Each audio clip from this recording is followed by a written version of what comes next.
Once upon a time, in a cottage tucked between whispering trees and wildflowers, lived a humble woodcutter named Edgar and his wife, Lorna. They had no children, though they had longed for one their whole lives. One evening, Lorna sat by the fire, whispering to the stars, "Even if he were no bigger than my thumb, I would love him with all my heart." That very night, under the light of a silver moon, her wish was heard by the spirits of the forest. The next morning, a tiny cry echoed through the cottage. In a walnut shell cradle lay a baby boy no bigger than a thumb. They named him Tom Thumb. Though he was small, Tom was clever, curious, and full of courage. He climbed up teacups, rode on mice like horses, and danced on mushrooms in the garden. His laughter was like the tinkling of tiny bells. But Tom was not content staying home forever. "There's a whole world out there," he cried, standing atop the windowsill one morning. "I want to see it." His parents kissed his forehead, which only took one finger, packed him a thimble of jam, a slice of bread, and gave him a silk pouch sewn from an old glove. With a wink and a wave, Tom set off on the biggest journey a thumb-sized boy had ever dared to take. Tom's first adventure came sooner than he expected. While riding a grasshopper through a clover field, a giant crow swooped down and snatched him up. "Let me go," Tom yelled, but his voice was no louder than a squeaky pebble. The crow, curious about this talking crumb, flew over the forest and dropped Tom into a fairy ring, a circle of glowing mushrooms deep in the woods. Suddenly, tiny beings with gossamer wings and sparkling gowns surrounded him. They were leaf fairies, protectors of the forest. "You are brave, little one," said Queen Miria, the tallest of them, as tall as a rose petal. "And you fell into our sacred ring. That means you're chosen." "Chosen for what?" asked Tom. "To save the kingdom of Hollow Leaves, a hidden land that only someone of your size can enter." Queen Miria led Tom to an ancient oak tree. A hollow opened at its base, just wide enough for Tom to pass. Inside was a spiral staircase carved of roots and glowing fungi.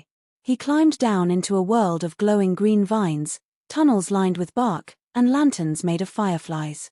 The kingdom of Hollow Leaves was in danger. An evil toad named Grizzlewort had stolen the heart seed, a magical gem that kept the forest alive. Without it, leaves withered, rivers slowed, and the trees whispered in pain. Only someone small, clever, and daring could sneak into Grizzlewort's lair and steal it back. "I'll do it," said Tom, without hesitation. His mission began at dawn. Tom rode a ladybug across the mossy underground hills, then climbed into a sap-dripping tunnel guarded by grumpy beetles in rusty armor. He used a dandelion parachute to float silently into Grizzlewort's garden, a swamp of twisted vines and bubbling black mud. Frogs the size of bulls patrolled the area, croaking threats. Tom disguised himself by rolling in swamp soot and hiding inside an empty snail shell. Inch by inch, he crept toward the stone tower where Grizzlewort lived. The Toad King was asleep on a throne of slime, snoring like thunder. The heart seed glowed brightly on a chain around his neck. Tom climbed up Grizzlewort's warty leg, dodging snores and twitches. He used a spider silk rope to lower himself onto the toad's chest. Then, with a needle-shaped knife, he carefully cut the chain. But just as he grasped the heart seed, snap! The chain clinked.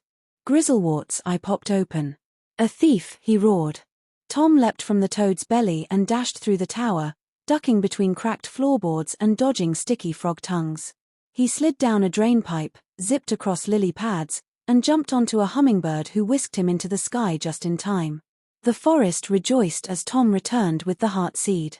Queen Miria placed it back into the ancient oak, and immediately, life returned, flowers bloomed, streams sang, and the air danced with golden dust. "You have done more than we ever dreamed," the fairy queen said. "You are a hero." But Tom looked up and smiled softly.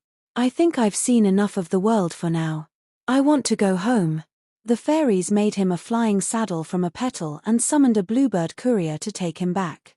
When Tom arrived at the cottage, his parents were weeping near the fire, thinking he had been lost.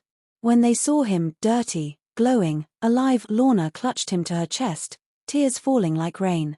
Edgar laughed so hard he dropped his axe. They made a new cradle, this time of polished cherry wood, and built a velvet nest in a matchbox where Tom could sleep like a prince. But Tom didn't stop dreaming. He would often stare out the window, gazing at the stars. Sometimes, the forest would whisper his name, and sometimes he would disappear for a night or two. But he always returned, with stories of riding dragonflies, talking to wind spirits, or dancing on moonbeams. And the tale of Tom Thumb and the Kingdom of Hollow Leaves became legend, told in whispers beneath trees, sung by robins, and remembered by every leaf that ever glowed in moonlight.